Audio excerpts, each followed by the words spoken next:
왕이 뭇 백성에게 명령하여 이르되 이 언약책에 기록된 대로 너희의 하나님 여호와를 위하여 유월절을 지키라 하매 사사가 이스라엘을 다스리던 시대부터 이스라엘 여러 왕의 시대와 유다 여러 왕의 시대에 이렇게 유월절을 지킨 일이 없었더니 요시야 왕 18째 해에 예루살렘에서 여호와 앞에 이 유월절을 지켰더라. 요시야가 또 유다 땅과 예루살렘에 보이는 신접한 자와 점쟁이와 드라빔과 우상과 모든 가증한 것을 다 제거하였으니 이는 대제사장 hil기야가 여호와의 성전에서 발견한 책에 기록된 율법의 말씀을 이루려 함이라. 요시야와 같이 마음을 다하며 뜻을 다하며 힘을 다하여 모세의 모든 율법을 따라 여호와께로 돌이킨 왕은 요시야 전에도 없었고 후에도 그와 같은 자가 없었더라. 그러나 여호와께서 유다를 향하여 내리신 그 크게 타오르는 진노를 돌이키지 아니하셨으니 이는 므낫세가 여호와를 경노하게 한 그 모든 경노 때문이라. 여호와께서 이르시되 내가 이스라엘을 물리친 것 같이 유다도 내 앞에서 물리치며 내가 택한 이 성 예루살렘과 내 이름을 거기에 두리라 한 이 성전을 버리리라 하셨더라.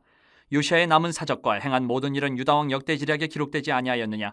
요시야 당시에 애굽의 왕 바론느고가 아수르 왕을 치고자 하여 유브라데 강으로 올라가므로 요시야 왕이 맞서 나갔더니 애굽 왕이 요시야를 무깃도에서 만났을 때에 죽인지라.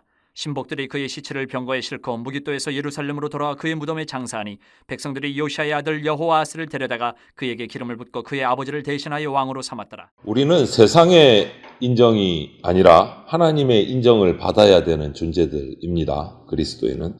그러면 어떤 사람이 하나님의 진노를 받게 되고 또 어떻게 하면 반대로 하나님의 칭찬을 받는 인생이 될 수 있을까? 그것을 오늘 우리 기록의 요시야 왕을 통해서 찾아보려고 합니다.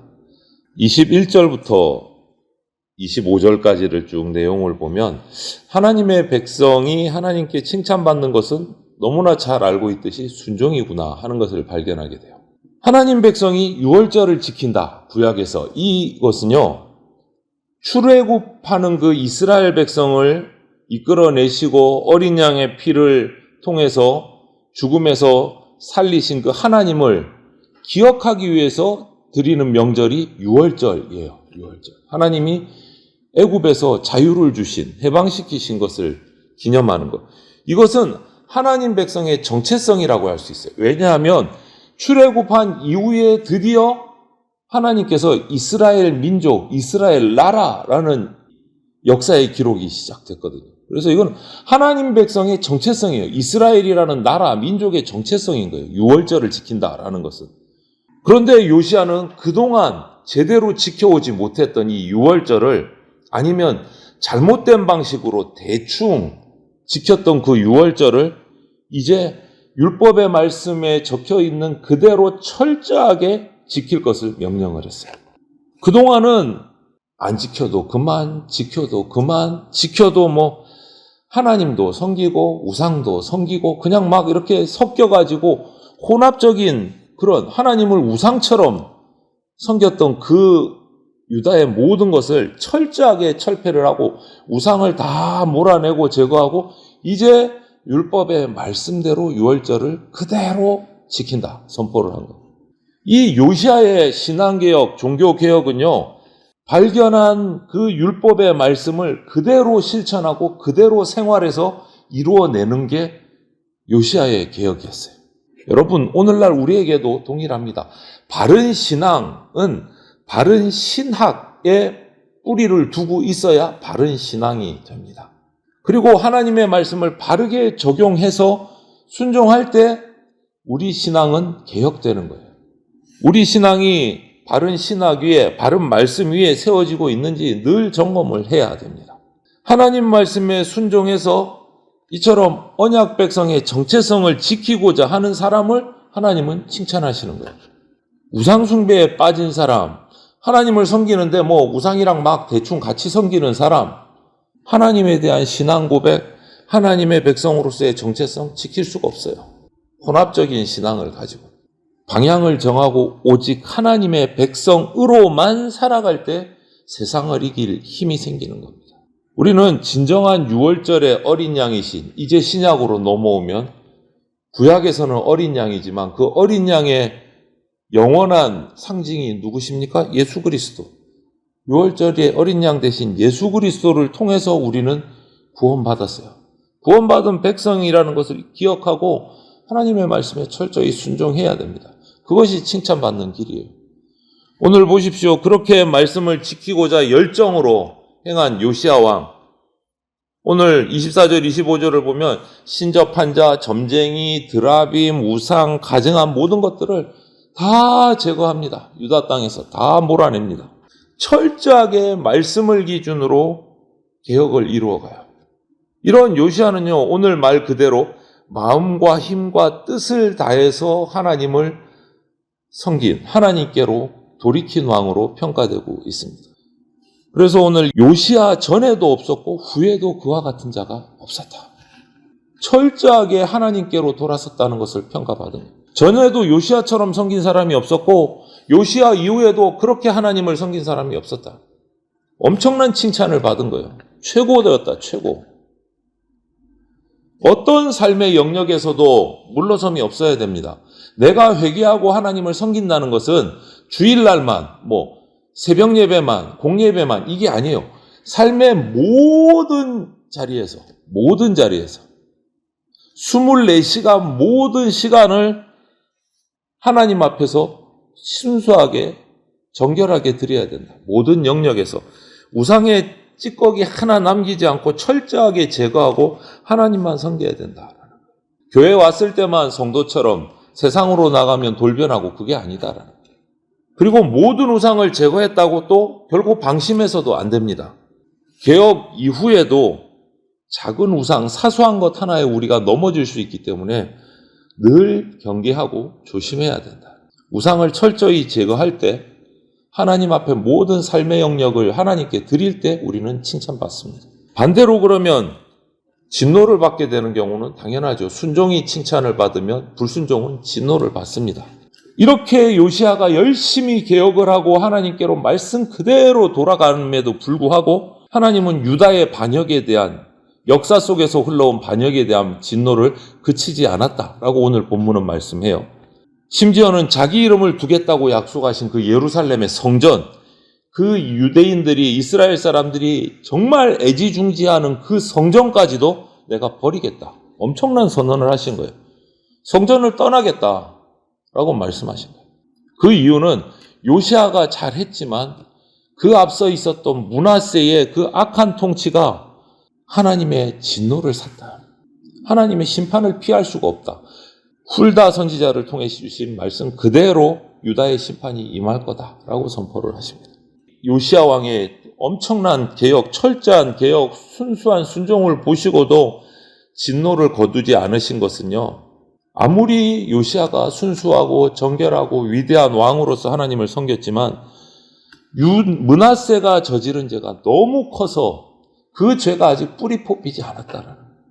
외형적으로는 우상도 다 없어지고 하나님을 섬긴다고 하는데 그 므낫세 왕 때로부터 물려나온 그 죄들이 아직도 곳곳에 사람들의 영혼 속에 파고들어 있어서 그것 때문에 그냥 잠깐의 자비를 베푼 것 가지고는 백성들의 마음이 하나님께로 돌아오지 않는다.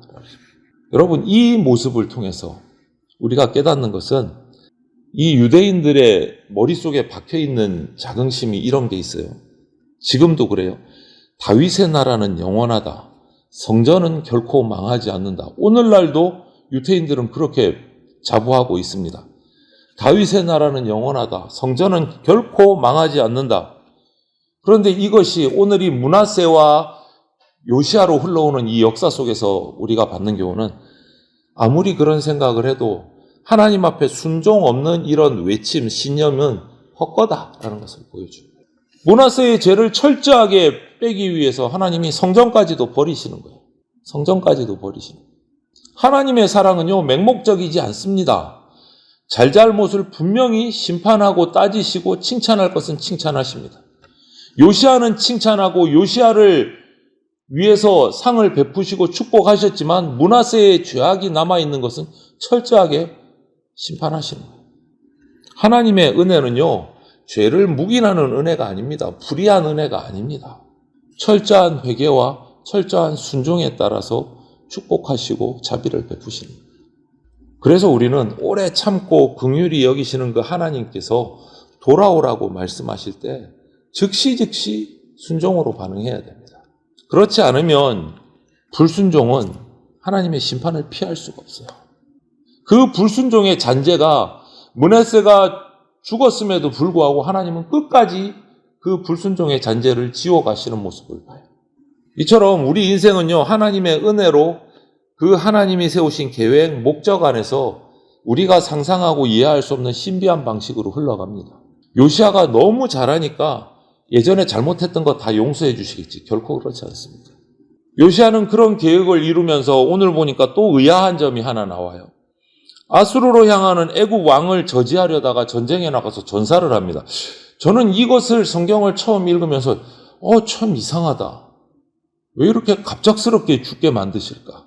정말 열심히 잘 해온 하나님이 인정하신 앞에도 없었고 뒤에도 없는 왕이라고 해놓으셨고 이 전쟁에서 승리하게 하시면 될 걸 왜 이렇게 죽게 하셨을까? 갑작스럽게.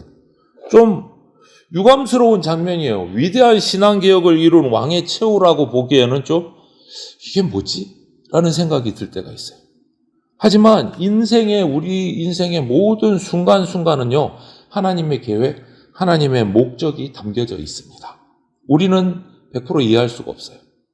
저는 이 답을 그 앞장에서 다시금 찾아냈습니다. 22장 20절에 보면 하나님이 요시아에게 이런 약속을 하셨어요. 내가 너로 너의 조상들에게 돌아가서 평안히 묘실로 들어가게 하리니 내가 이곳에서 내리는 모든 재앙을 내 눈이 보지 못하리라. 이런 말씀을 하셨어요. 이 요시아는 하나님이 약속하신 그대로 요시아가 살아있는 동안 유대는 평안했고 하나님의 복을 받았어요. 그리고 요시아 이후로부터 므낫세의 죄에 대한 심판을 잔혹하게 받습니다. 왕으로서 명예롭게 생을 마치게 해 주신 거예요. 어떻게 보면 우리는 이건 너무 이상한데 라는 생각이 드는데 속된 말로 험한 모습을 보지 않도록 해 주신 거예요. 하나님의 생각은 우리의 생각과 다릅니다. 이사야서 55장 말씀처럼 때로는 그래서 우리는 이해할 수도 없고 그 깊이와 높이와 넓이를 우리는 측량할 수가 없는 거예요. 오늘 저와 여러분이 힘겨워 어떤 하루를 살아가더라도 그것조차도 하나님의 위대한 섭리 가운데 있다라는 것을 우리가 믿으면서 살아가야 합니다. 우리를 구원을 이루신 하나님을 기념하면서 그분의 말씀대로 살아가야 돼요. 하나님의 말씀에 철저히 순종하고자 하는 사람은 하나님이 칭찬해 주십니다. 죄악은 하나님을 진노하게 하고 심판은 우리를 멸망에 이르게 합니다. 그렇기 때문에 하나님이 기회를 주실 때 즉시 회개하고 하나님께로 돌이켜야 한다라는 것을 오늘 우리가 이 므낫세와 요시아 왕의 삶을 살피면서 깨달아야 될 것입니다. 우리는 하나님이 주신 구원받은 백성입니다. 하나님의 칭찬받는 자로 서기 위해서 오늘도 우리는 저와 여러분은 하나님이 나에게 이루어지신 구원을 기억하면서 내 속에 있는 우상들을 철저하게 제거하고 온전히 하나님만 섬기는 삶을 살아가시기를 주님의 이름으로 축원을 드립니다. 아멘.